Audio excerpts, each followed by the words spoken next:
Hello everyone, this is Solitaire, Softspoken ASMR. Today I am recording my third video for my channel.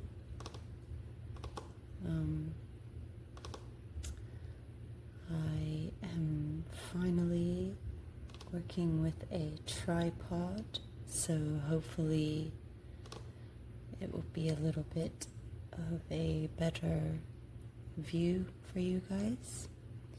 I'm still figuring all of this out. I've never done video editing or had a YouTube channel before, so this is just a fun learning experience for me. Got my coffee here, and today I've already completed the daily challenges, and I've also completed the event every day.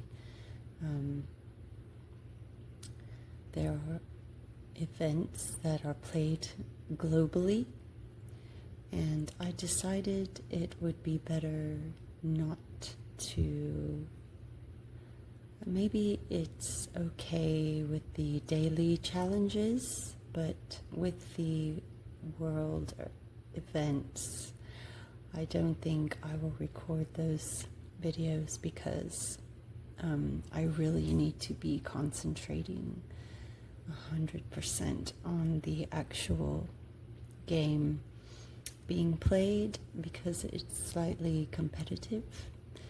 But the daily challenges, you can do those in your own time and there's no real pressure. I tried to do one of those yesterday, but I was interrupted by a massive thunderstorm, so I abandoned ship on that one. But so today I've completed all of these, but I can just go back to the regular available games. You are able to complete bonus games, so it looks like I am in the middle of a spider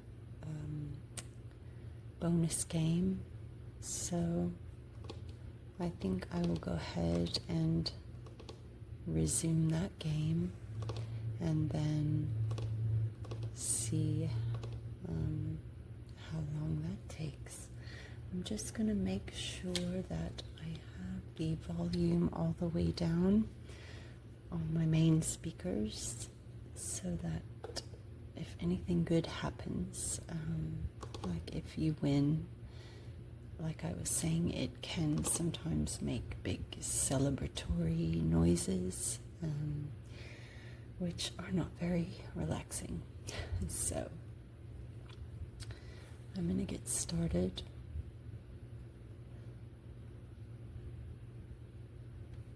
Okay, yeah. Not sure if... Oh yeah, I'm in the middle of this game. Let me start over. There we go. So,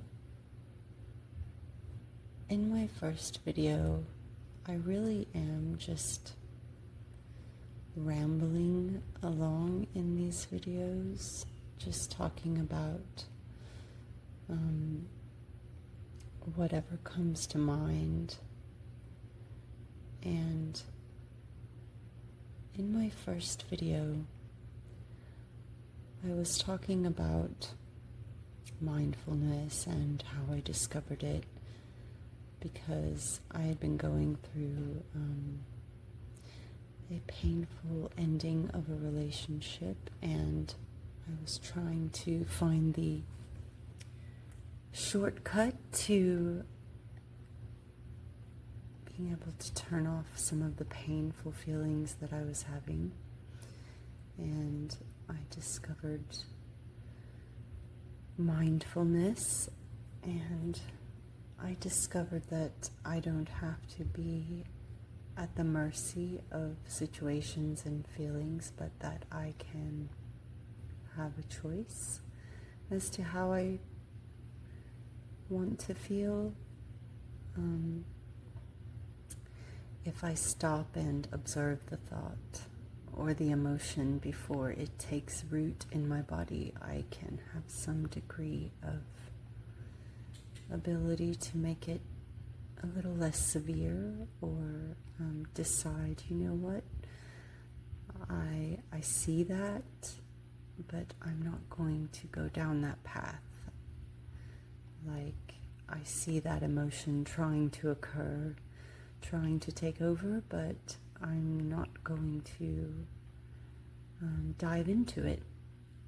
So it had a really magical way of sort of dissipating some of the heartbreak that I was feeling, and it also taught me in a larger scale that I don't have to be at the mercy of my emotions all the time, that I can have a little bit of say-so in how I feel.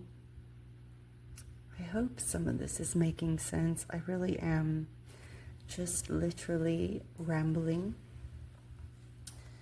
But one thing I had said in the first video was that when I'm in some kind of emotional situation, that the first thing I do is examine my own role in the situation, because sometimes I know our feelings are there because we can learn something from the situation. I think if we immediately default to just, I was saying that I was guilty of just defaulting to the emotions, which sometimes led me to blame the other party for my feelings, and I was skipping the part where I looked to see if there was a lesson in that for myself. So that's something I have also learned to do, is not only, become clinical or not, the goal is not to become clinical and cold. It's just to honor your feelings, but not necessarily let them take you over. So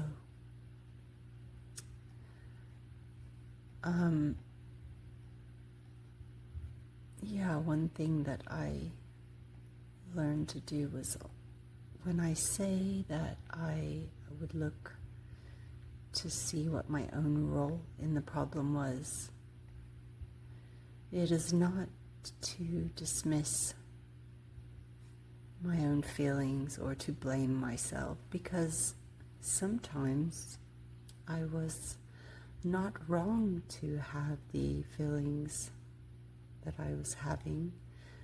Perhaps there was an injustice being committed against me, but if I immediately defaulted to, I feel hurt, this person hurt me, and I didn't first have a quick look to see if maybe there was a lesson in there for me, like, for example,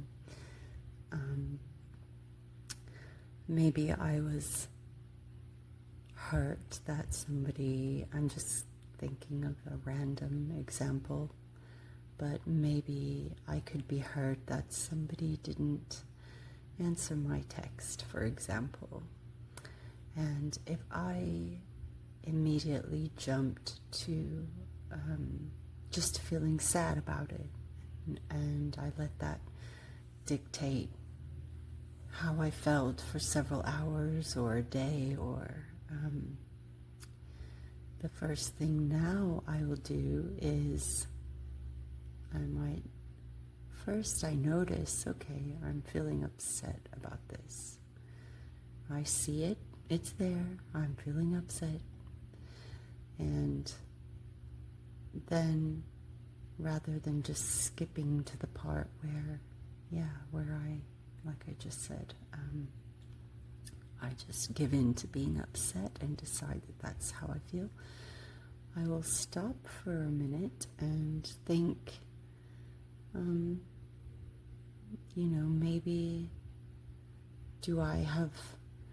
maybe this person is busy, or maybe I need to ask myself, why is it so important to me that this person texts me back? Maybe there is a lesson for me that I need to have more going on in my own life so that I'm not so affected by whether or not this person will text me or not.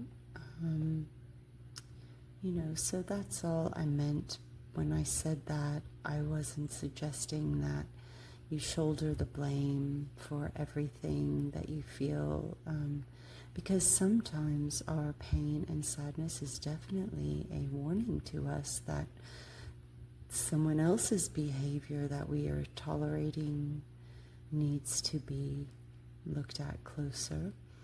But sometimes it's our own behavior. And so just by stopping and taking that moment to ask myself, what is it, me?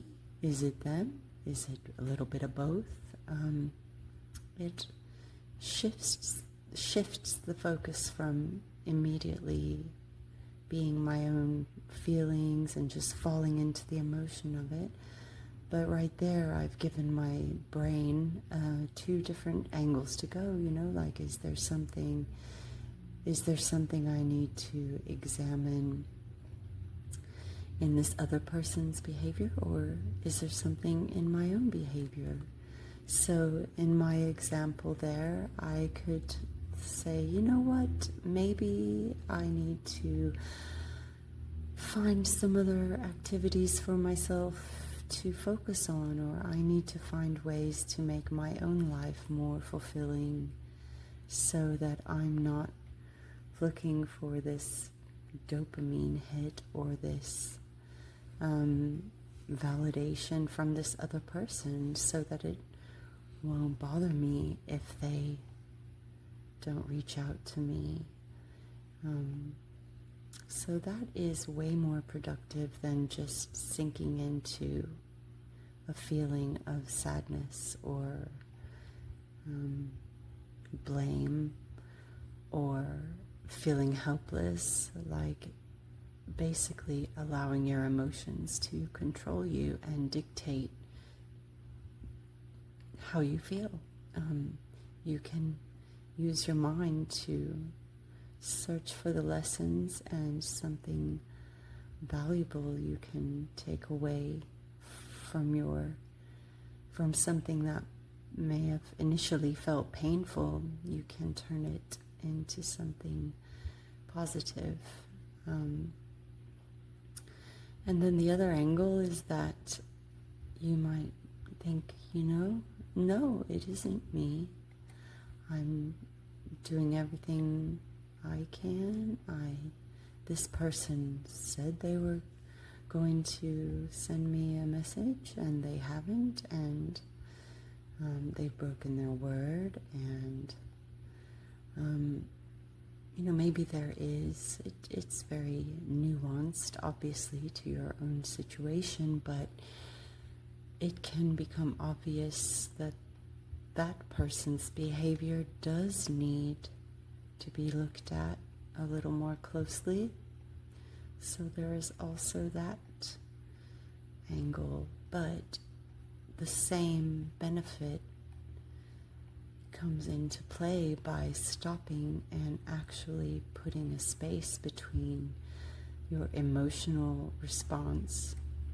So rather than just sinking into despair, you engage your logical mind and insert that into the space between the immediate raw emotion and your sense of despair, and you can spend some time reflecting on that. And if it becomes clear that you are justified in your feeling that this person they're not keeping their word, or you can see that this can be very, there's no cut and dry approach, but I'm just working with examples. But either way, I am just trying to point out the benefit of stopping and inserting space where an immediate emotional reaction used to live.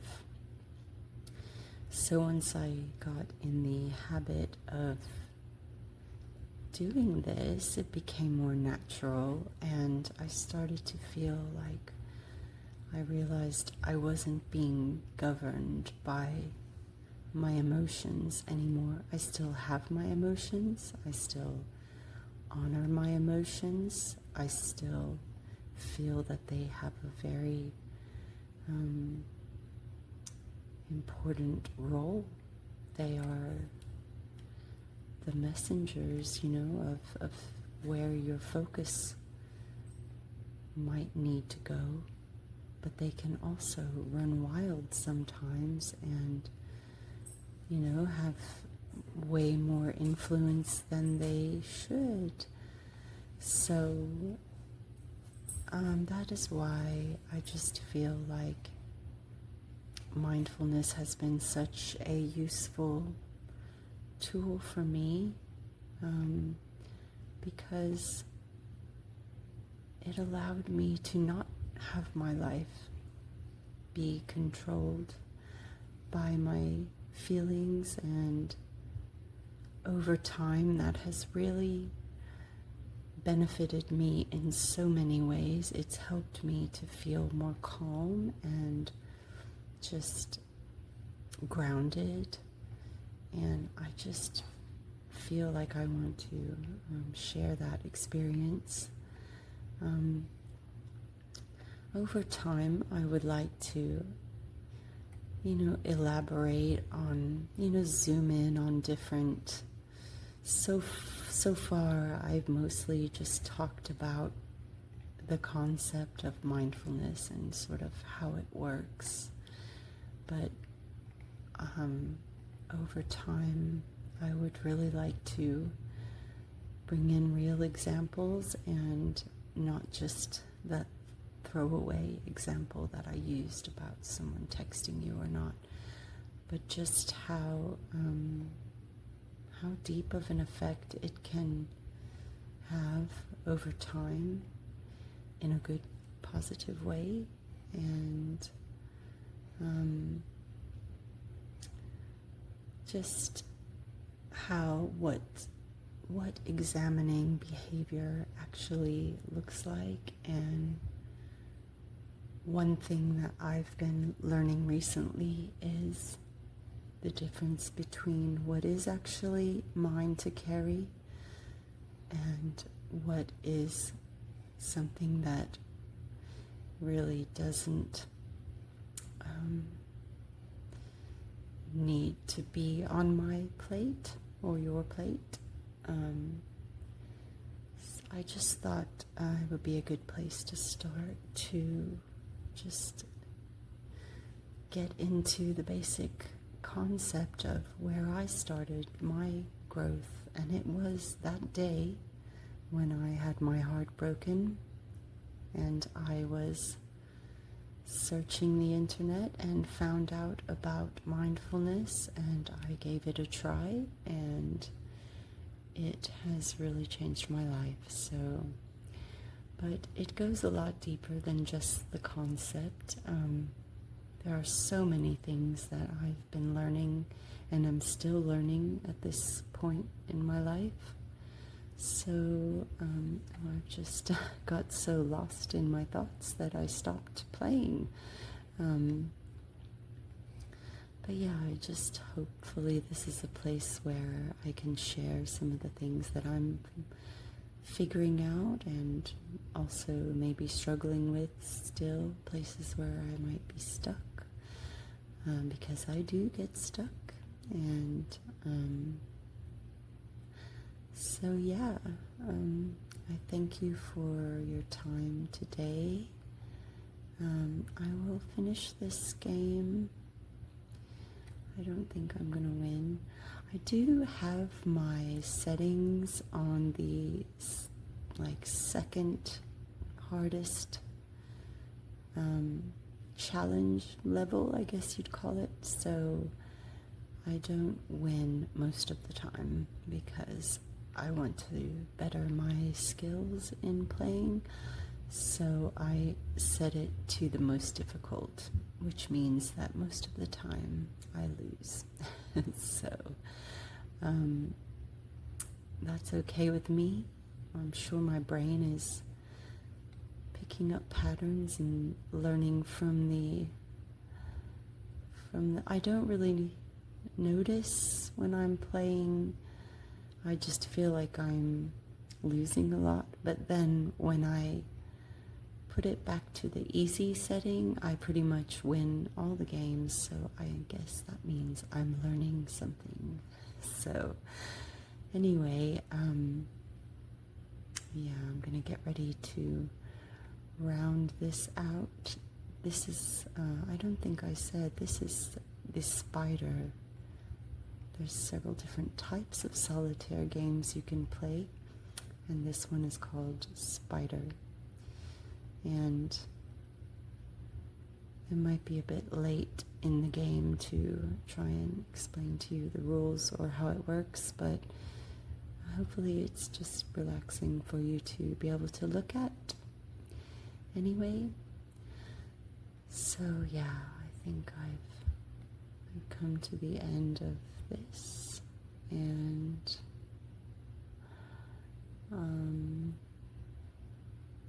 I will be talking to you soon in the next video, so I hope you'll have a great weekend.